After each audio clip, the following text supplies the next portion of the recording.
Hi, I'm Meta Spencer, and today let's go to Costa Rica, shall we? And go to an organic or I don't know, even better, some kind of farming that's carbon intensive. It's going to put carbon in the soil.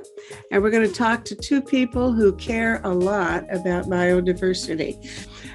Here in Toronto with me is a very old friend, Harriet Friedman, who's a professor, retired professor of sociology and I guess geography. I think you switched careers at some point. International relations or governance, yeah. Oh, international relations. I'm really still at the monk school. Yeah. And then soil. All right. So anyway, she's a woman of many parts. In his farm in Costa Rica is Tom Newmark, who is the something or other head of the organization called Carbon Underground, right? And you also have a new project, which you say is a business. And I just want to hear a little bit about that. I am the co-founder of the Carbon Underground, which is a 501c3 organization based in the United States. My partner, Larry Copold, is the president and runs the Carbon Underground. So I don't want to misappropriate his status and or his responsibilities, frankly. And Larry and I also are working, and we're not ready. This isn't ready for a big public announcement quite yet, Meta, but we are working on trying to create inexpensive, precise, globally scalable sensors that would be in the ground, that would work in situ in an ecosystem, that would generate highly precise yet inexpensive to obtain information about the soil. And we're working on this with great scientists, and we feel confident that we will be able to do this. But we're not ready for a public announcement yet, other than to say it's needed. It will fill some very important gaps in the world of agricultural data and carbon trading. And I'm hoping that in 2 months, maybe, we'll be ready for more explicit announcements. I've known Harriet a long time, and I know that she's very at least used to be pretty much in favor of smallholder farming, as opposed to certainly big industrial monoculture. And but I remember one conversation you and I had, Tom, in which you were saying that you're pinning your hopes for the kind of a widespread adoption of carbon farming. I don't know what kind of language I want to use for that, but you know what I mean. The kind of farming that sequesters more carbon in the soil, and that this needs to be done both to save our food production system and for climate reasons. And you were saying that you thought the best way or the way it will happen is that big corporations, multinational food corporations, are going to put pressure on the farmers who produce for them to use these improved methods. And I thought, I bet Harriet wouldn't like that idea. And so I thought, okay, now let's see if I have misrepresented both of you, and in which case you can iron it out yourself. Harriet, have I misrepresented you so far? And if so, straighten me out. No, probably not. Okay. Okay, Tom. Now, what do you have to say for yourself? Guilty, Your Honor, with an explanation. Guilty is charged. I mean, no, folks, I'm actually utterly agnostic. I don't care who adopts it first. I just know that we need billions of hectares um, converting to regenerative agriculture. Call it whatever you will. I call it regenerative agriculture.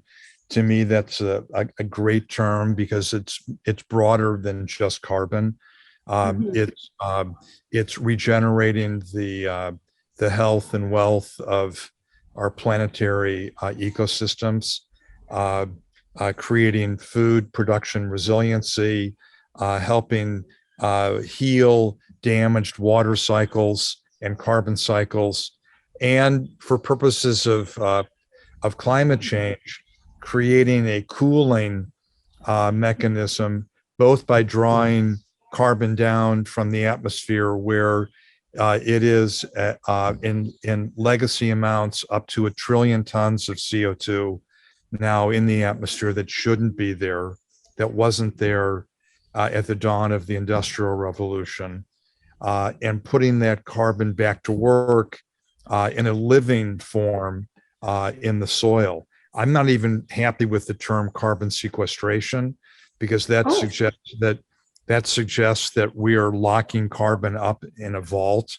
that we are imprisoning carbon, we're sequestering it as though it is a problem child and it needs to be like sequestered somewhere. No, to me, the appropriate terminology would be to integrate carbon back into the new earth that we need to regenerate, and to do so in a way that recharges, revitalizes, repairs, and regenerates damaged ecosystems. So who does it first? Whether the 500 plus million smallholder farms mobilize, organize, and implement first, or whether giant food organizations like Nestle and General Mills and Unilever and Danone or Mars or, I mean, whoever can do it first. We don't have time. We don't have time to worry about much of anything other than getting this job done quickly. And when people say to me, oh, well, it needs to all be certified organic. Oh, it needs to all be smallholder farms. We need to break up the big oligarchic industrial behemoths of agriculture. And I go, yeah, of course. Let's worry about the flavors of utopia later. Let's just salvage a livable planet now. We don't have any time to waste. And once we can actually, we're whatever we are, 418 parts per million. I haven't checked last month's data. Whatever that is, we got to get that down to a livable level. What is that livable level? Pre-industrial, it was about 270. Bill McKibben and his fabulous organization, 350.org, unsurprisingly think it's 350. That's what they named their organization. I'll take anything that moves the arrow in a direction other than straight up like a bullet that it's moving in right now. And then once we actually stabilize carbon back in the ground, I mean, sure, let's bust up or what's not. I mean, we'll have time to debate the proper organization of society if we can save the planet for the human experience. Harriet, I'm sure I agree with you on so many levels. And I'm sure we can all find common ground in let's save a livable planet for all people, all societies today. And if we can do that, let's debate then how it ought to look. Okay, great. Now I wonder how much consensus there is as to what kinds of measures need to be adopted and how widespread those observations or recommendations are.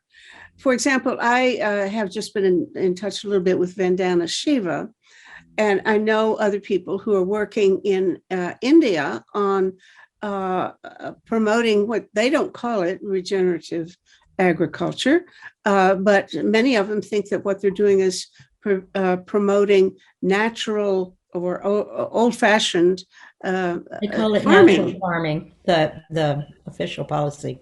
Mhm. Or Well, no is budget, that no is budget farming. if what they are they doing what you basically want to have them do, or are the technologies that they are promoting significantly different from what you think have to be done? Yeah, so Tom, it's true. I completely agree about regenerative agriculture, even the term, and building up the soil, the skin of the earth. It's Yeah, so I don't think we disagree at all about the end point, and I think that and I'm not even sure, I disagree with some of the things you said about, corporations. Who knows? I don't know what to do right now. But what I think you're skipping that I think is really important is the choice of pathways that could be called strategy or tactics, guided by strategy. So I'll stick to strategy. So one of the things I really like, I'll ask if you're familiar with it first, is the organization IPES Food, Intergovernmental Panel on panel of experts on food systems or something like that. It's funded by the Danone Foundation or whatever. The foundation has another name, but it's Danone money, and it's headed by and was founded by Olivier de Schutter, who was the former special rapporteur on the right to food, and is a bright light in all of this. When his term ended, he set this thing up, and they have some beautiful reports. So I can send you, it's IPES-food.org, I'm pretty sure is the website. And they've done several reports since, but one that I'm thinking of now that I think is really pertinent is called From Uniformity to Diversity. So you'll probably, I imagine, like the title to begin with. And they go through comparisons of industrial and let's call it regenerative agriculture. I don't think that's what they call it. But then at the very end, they're really good on diagrams. At the very end, they have a diagram that shows pathways of small, let's call them peasant farmers, not to put too fine a point on it, right? And industrial farmers, two different pathways to get to the same place. So industrial farmers need to diversify. Small farmers need support maybe probably of the kind that you're trying for, to improve what they're doing. And that would lead them both to a place of diversity, right?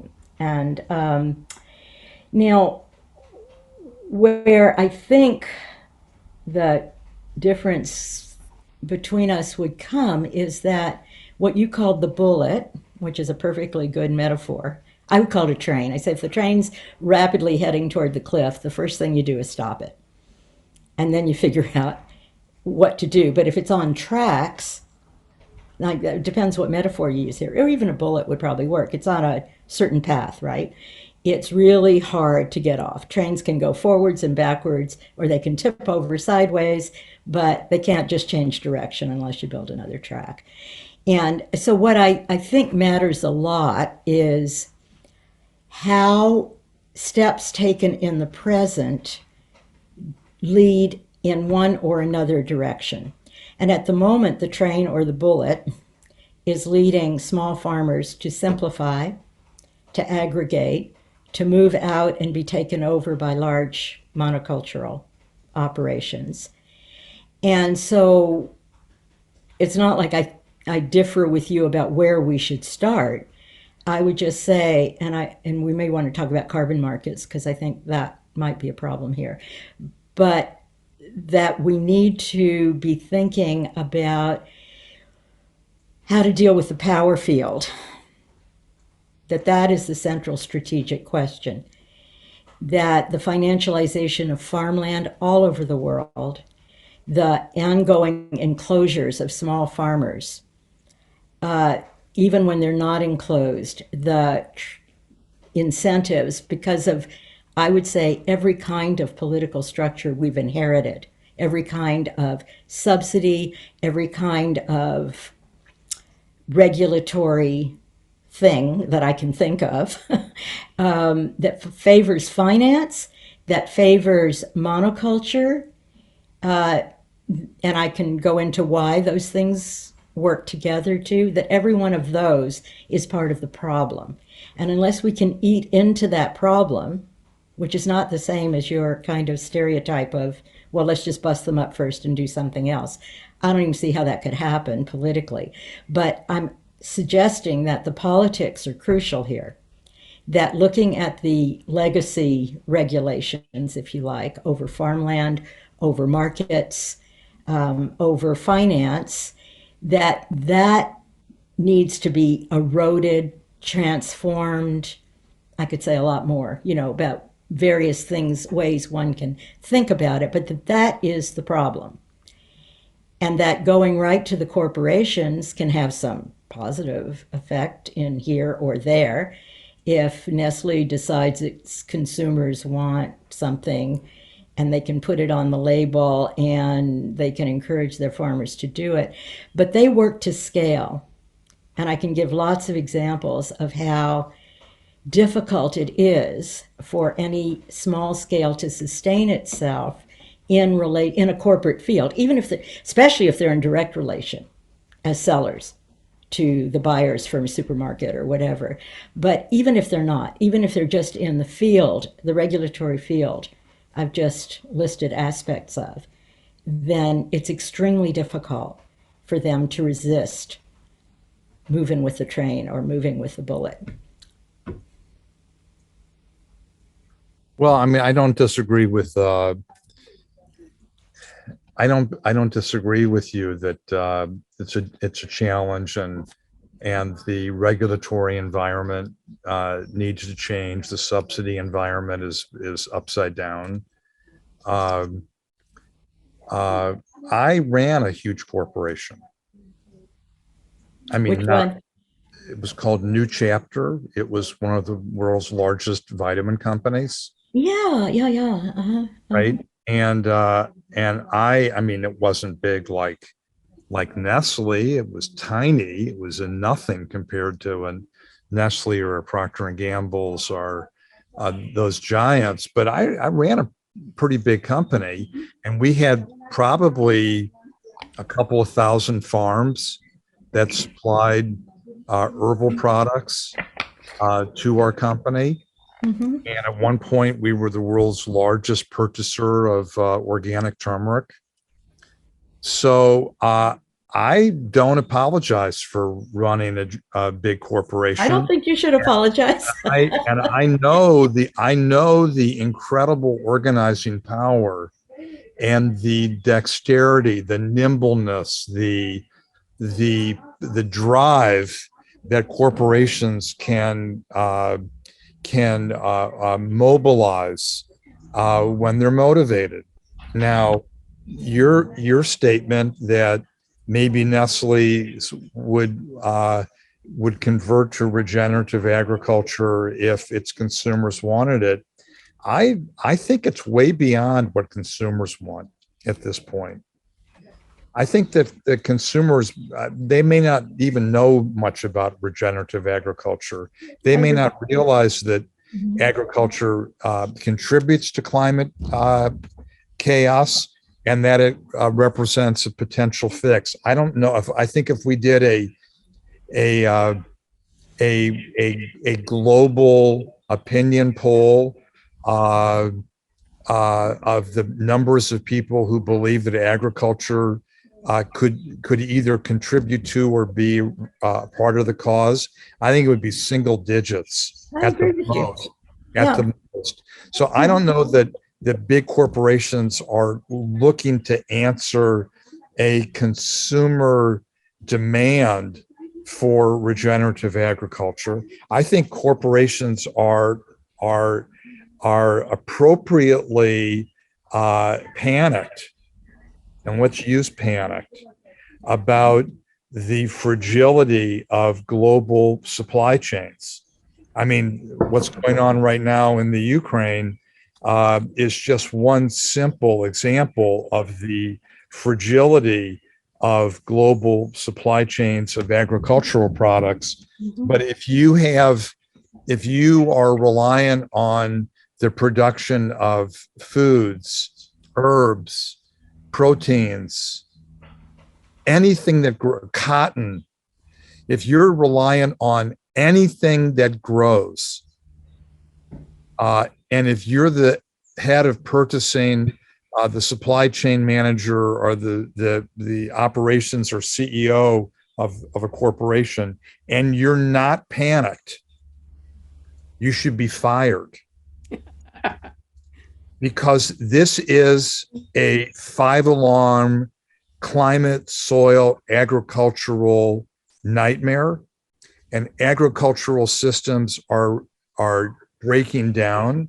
And a couple of years ago, I gave a talk to the natural products industry, and before the talk, I called buddies of mine in the C-suites of pretty much all not all, but many major companies in the natural products industry. And I asked, are you worried about existential supply chain disruptions because of climate change? Answer, yes. I gave a talk to one of the world's largest clothing companies, a private talk with private chat, not a talk, a conversation. 3 or 4 people in the room. Question: when you're looking at your risks that can knock the wheels off your wagon, are you contemplating that the world's supply of carbon may be virtually zero in 20 years because of climate change? Answer, yes, we're aware of that. Let me just ask. Well, there are 2 questions, and I'll say the first one, but I want you to answer it second. The first one is how possible it is for, I'm sure there's a continuum here, but how possible it is, especially for very large corporations, to think in the long term, given the constraints of, especially if they're publicly traded corporations, the constraints of finance and short-termism and shareholder power and so on. The second question, which is more, see, I think we need to talk about those kind of things, and that, yeah. The second question has to do with the scale of the alternative, or I'm not sure what you called it, natural food market, the proportion of it in the world food system. Because when you talk about the number of consumers who are aware, yeah, I agree. If you, or I'll accept it, I don't actually have my own number. If you talk about the proportion of buyers in food corporations who are natural foods, then I would guess that they're certainly way less than 10%, even in the US, but certainly worldwide. And so fine if you can convince them, but how are you going to get Nestle or General Foods or the supermarket chains, to be interested? And also, how will that turn into diversity? So if New Chapter Foods became the largest buyer of turmeric, I guess I'm not sure what kind of market you're talking about, because there are local markets all over the world, right, for turmeric, or certainly in Asia. If you're talking about having power, market power in that way, then you're also at risk. So I'd like to hear what your experience was.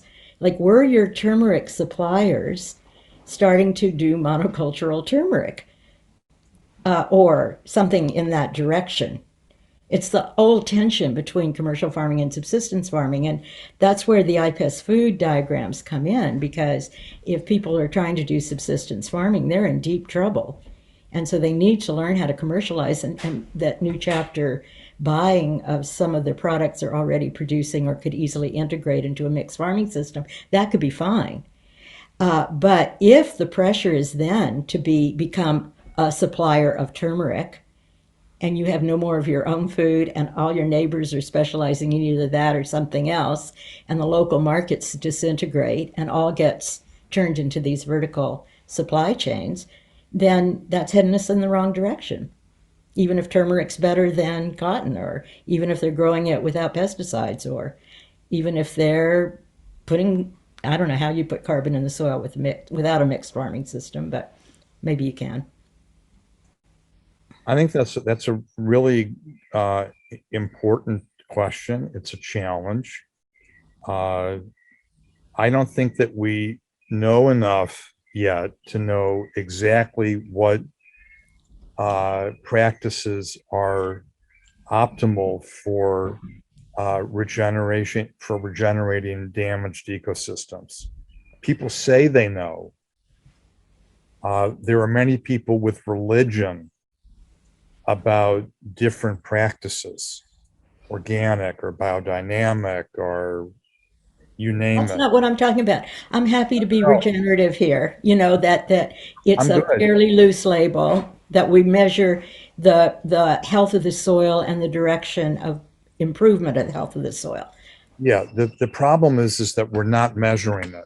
We're right now we are hypothesizing, speculating, and engaging in I would say kind of religious belief as to what works best.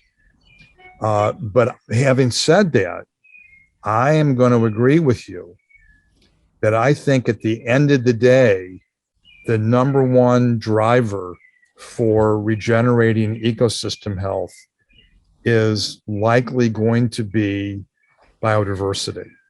Yeah. I think that people there'll be people arguing with us on that, Harriet, but I think that you're spot on right, that that's probably the lever that is the most important lever. That's my feeling. Time will tell. The data will ultimately prove us right or wrong, and the data Well, aren't there yet. But I let me agree with ask you. Let me ask you to make, when you say you're neutral or agnostic. Um, I don't think my view is religious. I think it's based on a lot of historical experience of humans as farming beings and of soil degradation. You know, I'm sure you know David Montgomery's book. So you know how soil has been degraded, often usually under the pressure of debt, if there's still small farmers operating, uh, always in the direction of monoculture that degrades the soil, right? So, well, not always. I think there are other ways to degrade the soil, but that's been a very important pattern. So, I'm not sure what kind of other argument we would entertain if we were all to be agnostic about mixed farming. And we can get more specific about what we mean by that. But moving toward diversity away from monoculture, I'm not sure what another argument is that would make sense to me. Usually, people who make the other argument say we have to feed the world, right? That we can produce more calories or something, but they don't talk about the soil that I know of. Yeah, what I said I was agnostic about was who's converting their hectares, who's converting their acres, whether it's big corporations or smallholder farmers. I think everybody has to do it. I think this is a Well, maybe they have to, but can you give some examples of big corporations that are actually doing it, sure. reversing the bullet? I'd like to hear it. No, I think there are some amazing uh, expressions of corporate activism in with major food companies. I am personally aware of uh, of some of the world's largest food companies revving up to convert their supply chains meaningfully to regenerative agriculture. It hasn't happened overnight, but this is more than lip service. And there are some potentially stunning, heroic, extraordinary things happening. I'd like to hear about them. Well, I'm not sure that it's my place to talk about my private conversations with the CEOs of these large food companies. I can So they're just still at the level of conversations. They're not. they're at the level of action. And there are fairly major companies doing dramatic things Just to just tell us one, because I find it impossible to imagine, and so and the examples are always so helpful to the imagination, like what is possible. so I appreciate your appetite for that information, and uh, I don't feel comfortable talking about my conversations. So uh, by all means, maintain your skepticism, and I'm then that's fine. I'm good with that. I can just tell you uh, that there are major food companies that have publicly announced. Well, So then you can forget say their it. well, they're Well, public. I mean, name the ones who've that publicly announced it. uh, Nestle, the world's largest food company. And largest water bottled water. Sure, sure. And what does that mean? That we won't let them solve the problem because they also were contributing to the problem in some other way? Well, That's I'd not like them to stop taking the water from my neighborhood. I really would. a It's separate issue. causing all kinds of Yeah, damage to I get, farmers. again, I'm not suggesting that they be canonized or beatified. I don't know that they would suggest that they're ready for the College of Cardinals either. But I will tell you that whatever the faults are of major companies like a Nestle or a Unilever or a Danone or a General Mills or a Mars or a Barry Callebaut, the conversations going on at the C-suite level of I would think pretty much all of the major food companies, they're all awakening to the inevitability of their supply chains converting to regenerative. They're not stupid people. They know that soil's disappearing, that water is disappearing, that ecosystems are increasingly unable to produce uh, uh, food. They've all read the FAO projection that there'll be no soil left to produce food in 55 years. I mean, these are really smart people, and they I have. don't question their intelligence. I'm a sociologist. It's I, the constraints under which they operate, which really push toward short termism. And, I can see how the largest scale would allow a little more room for maneuver there. And possibly, I'd be really interested if this is happening, that the largest scale might also allow for some political strength or leverage to get some of that regulatory field changed.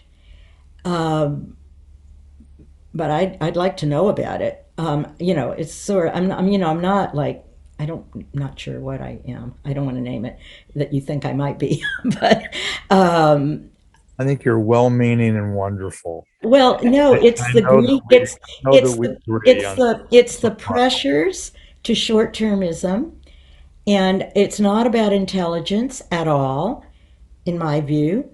And it's also about the change in finance related to farmland itself that's really crucial. So whatever Nestle does,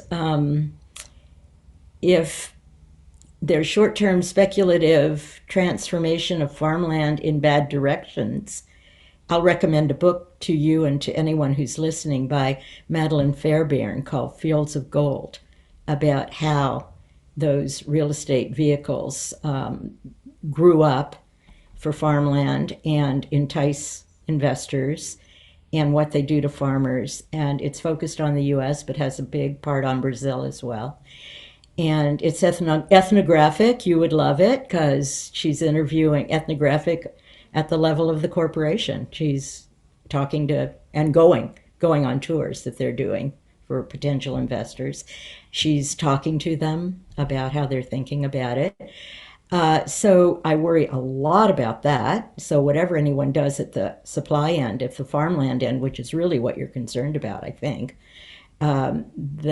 that's undercutting it massively and rapidly and destroying, or let's say moving in the wrong direction, degenerating the agricultural systems that are already there in places like Mozambique, for instance, or where there's big land grabs happening, then that's a big problem. Another big problem is greenwashing itself. So the use of language, any language, can be appropriated by people with enough, or corporations with enough money to hire the artists and the wordsmiths, right, to do it. Whether it's for investors or, well, here's a question for you: are investors, shareholders, interested in this? What I have heard is that there are trillions of dollars lining up with major investment banks, trillions of dollars lining up, looking for the right opportunities in regenerative agriculture. Well, I hope they find it, because I want to tell you, when I was talking to investment advisors about my little itty bitty, retirement fund, and I wanted ethical investment. Now I think it's got a tiny bit better, but I couldn't have anyone in the major Canadian banks tell me a kind of investment that would satisfy me. And I wound up not going with any of them. I buy directly bonds from solar enterprises, from local food and farming, in tiny investment operations, and so on. And if I can't find it, I don't know. Can I ask, when you say they're lining up with trillions of dollars to invest and looking for the right place to put it in regenerative, what would it look like? What are the signs, or what are they hoping to see that would satisfy this urge of theirs? I think we need to ask Blackstone and JP Morgan that question more than me. But what I am told is that major investment banks, major private equity, more appropriately, that major concentrations of wealth are looking to invest in things that can help with the planet's management of carbon budgets. We have the IPCC meeting how many times now? 26, 27 times, announcing that the world is on fire, and we still can't really mobilize the governments of the world to do anything. But we all know that the carbon budget of the world needs to be managed. So who's going to manage it? Right now, for better or for worse, money talks, capital rules. The organization of the world's economy might be just lousy, but we know who has power. We know who can pull the levers to make a So change. they're looking for a new corporation that somehow is going to get around the problems that Harriet thinks limit what the current corporations are able to do. Is that what, if I'm going out as an investor, if I were in charge of trying to find a place to invest for one of these companies, what would I be doing? I would be I'm not going to be driving across the country, interviewing farmers. I'm going to be talking to what? Where would I think of putting my money? Well, I mean, there are a lot of really creative, brilliant inventors, entrepreneurs that are coming up daily with fantastic solutions. True. And I'm certainly not in a position to evaluate them, hardly even for myself. But and I don't believe in the magical thinking that someone is inventing in their garage a technology that will fix things. I think the technologies are already there in the form of farming. And I think that we don't know yet exactly what works best in every ecosystem. But we are deep enough into the climate nightmare that I think that more corporations with major power, bigger than governments of the world. There are a lot of companies with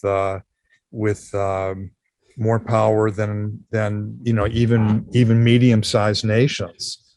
And so when I think, how am I going to get this attack? How can I see change? I have pretty much given up on governments. This is the problem, Tom.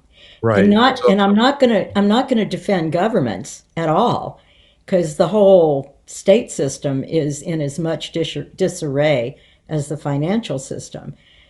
However, the financial system is in disarray, and that's part of the reason that investors are looking here and there, because they're not really good places to invest right now, quite apart from a vision or some kind like regeneration.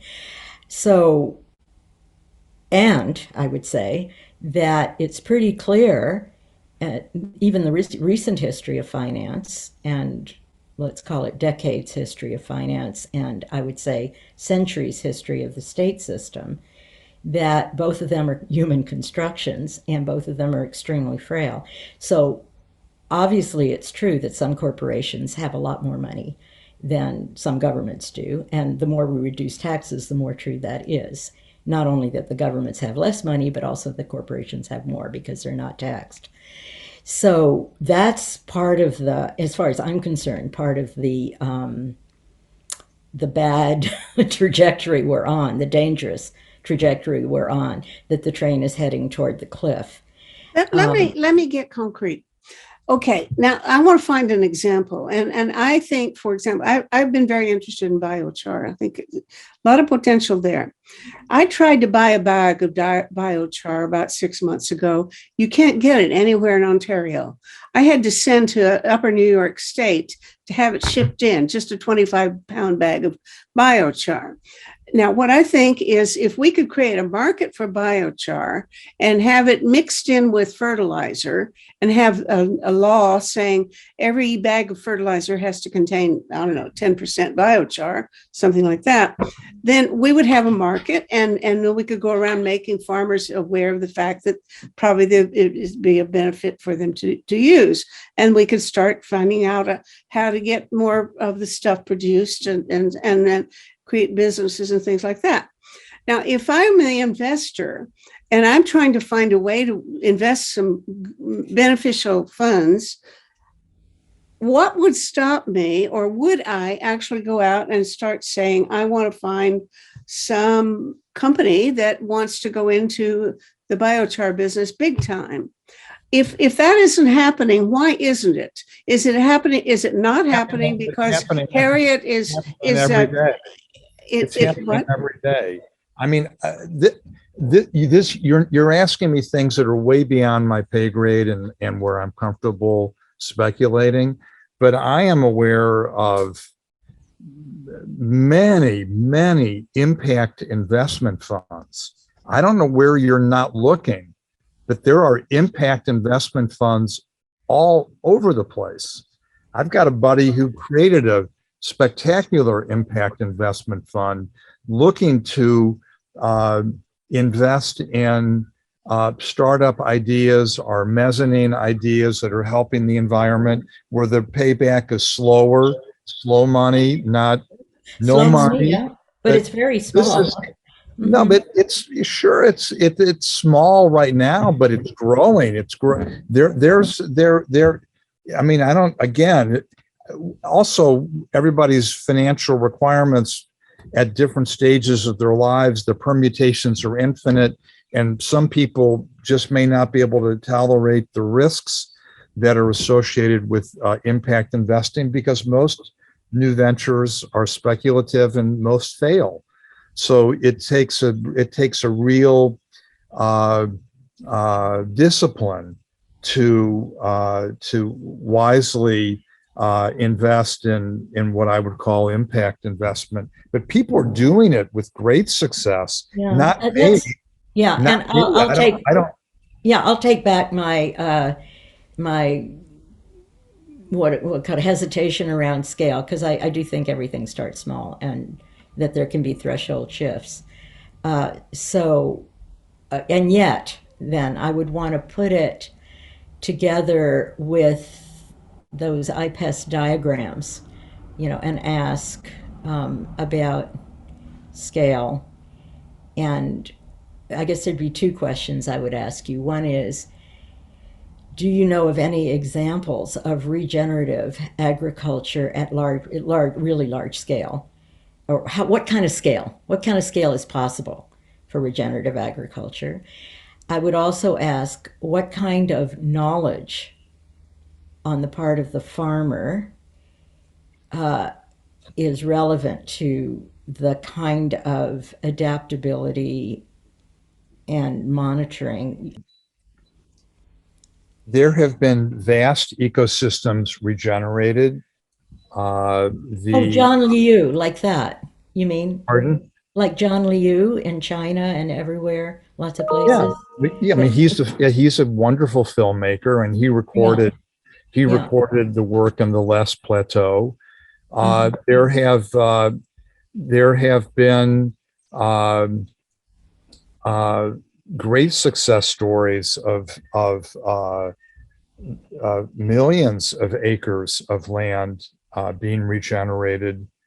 The work of the Savory, Alan Savory, for sure. Yeah. right. So they have, I think, many thousands of ranchers that are enrolled in their systems, and there are corporations that are measuring their success in the hundreds of thousands of acres, of hectares. I work with some of those corporations that. Right. There's the Land Institute. Yeah. Yeah. Well, that's just one small thing, but there's. Oh, it's pretty big. In terms They're working on the prairies. Yeah, but in terms of corporations managing their supply chains to be regenerative, Right. there are some really good success stories. It's for them to tell you and the world their successes. I have been involved in meetings where I am aware of the thousands of farms that are being converted to regenerative, are enrolled in regenerative programs. Okay, So the scale is absolutely achievable.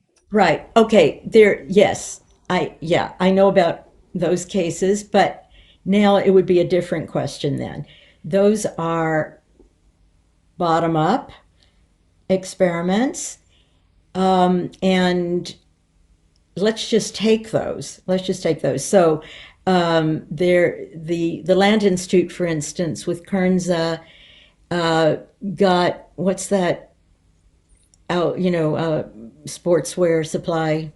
Patagonia. Yeah, Patagonia to buy some of their Kernza so they can start making it known and develop a market. Uh, Patagonia can let them go whenever they want.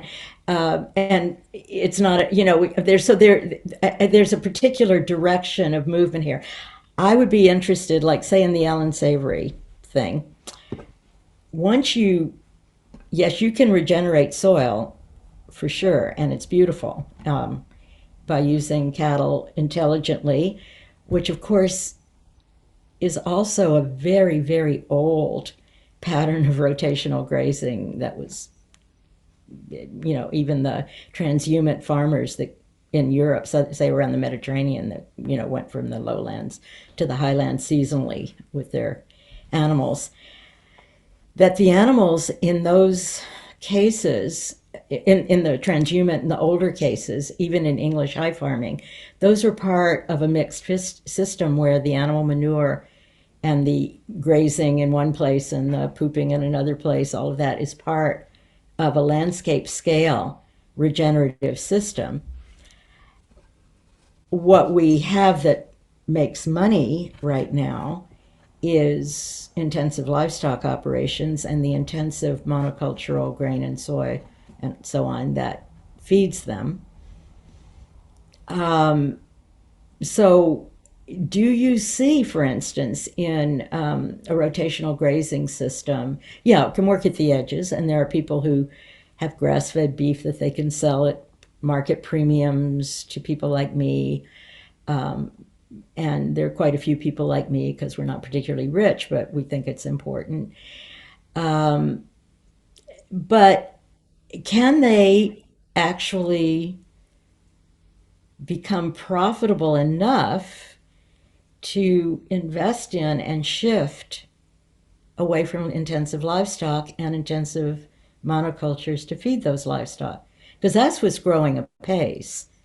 And what is so dangerous, well, it's not the only thing. There's palm oil, there's a whole bunch of things. But yeah. Yeah, I mean, I'm worth it. We're almost at the bottom of the hour here, and we're wrapping up within minutes. So I want to leave you with my feelings on all of this. Sure, all of our systems are broken. Our agricultural system is broken. Our governments are broken. Academia is broken. Nothing works well. I am 100% confident that we are on the cusp of a revolution in how food and textiles are produced agriculturally. There is no alternative. Conventional agriculture is a dead man walking. It will not survive the next 10 years, much less the next 40 years or 50 years. I agree with all that. We are going, there's the old joke that's not a joke, that a crisis is a terrible thing to waste. We are in a crisis. We are in a soil, water, food production crisis. All the systems are breaking down, and that's great, because there's no choice those crises will be the midwife of the birth of a new way of producing food that is regenerative. And I know this for an absolute fact because there's simply no other way. I mean, either farmers and corporations figure this out, or we're all going to be dead. So assuming that we are not utterly and completely suicidally insane, we are, which we might be, but I prefer to think that the converging, compounding ecological and economic crises are going to force regenerative agriculture. People may not want to call it that. They might want to call it, I don't care. I'm happy with regenerative agriculture. If it's just But between us. We are unquestionably and relatively soon going to see smallholders to the biggest corporations of the world converting all of their acreage to regenerative agriculture because there is no alternative. That's what Margaret Thatcher said, and it got us in a lot of trouble. What I would say is I agree with absolutely everything about the existential crisis of all of those institutions you named. That would include the corporations and the financial system. So to put our eggs in that basket feels to me like a very frail basket, that I would rather see more support, and maybe the impact investors are doing this, but I think they're also small, and that's fine, and maybe that's where it needs to go. So I would leave that strategic question I raised in the first place, which I don't think you've answered, which is about pathways to get to a better place out of this crisis without being utopian. So what is it that smallholders need? Well, I love that you're making scalable technology that can be used by small farmers as well as large ones. I think that's fantastic. I think we need to realize that the pressures to scale that come from, particularly from finance and from a financial system that is so broken, which is why it's looking for more investments, is not the most promising place to go. But I respect your journey, and I hope you have lots of success. Thank you. But where I think the energy needs to really go is in that other pathway to protect. So let me just wrap up, because I have another meeting starting. My wrap up is amen, go for it. Take whatever pathways. Everybody has to do everything we can all at once. Mm-hmm. This is an all financial statements, all balance sheets, all hearts and hands on deck moment. And if we want to work in terms of smallholder farmers, great, do it. Everybody should do it. And let us all be successful, because that will enable us all to have a future where we can debate on what the flavor of utopia will be. But we've got to get through this bottleneck of ecological nightmare. So thank you for inviting me. I am all in favor of all the things that we've been discussing. I'm optimistic. I absolutely have spring in my step, and to be continued, I'm sure. To be continued.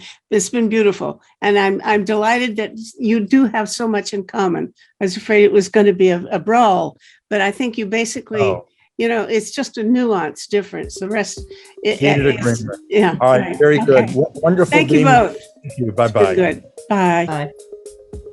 Project Save the World produces one of these shows 3 days a week, and sometimes more. This is episode 421. You can watch them all or listen to them as audio podcasts on our website, tosavetheworld.ca. Eventually, we even post the transcripts there. When you get to the website, look around. We have conversations going on there all the time about 6 global issues, plus potential reforms in governance, economics, and civil society. I want to invite you to contribute to this conversation. To find a particular talk show, enter its title or episode number in the search bar, or the name of one of the guest speakers. After you've watched or listened, scroll down and share your thoughts about the show with the other viewers. This is a place for dialogue, so please join in. See you there.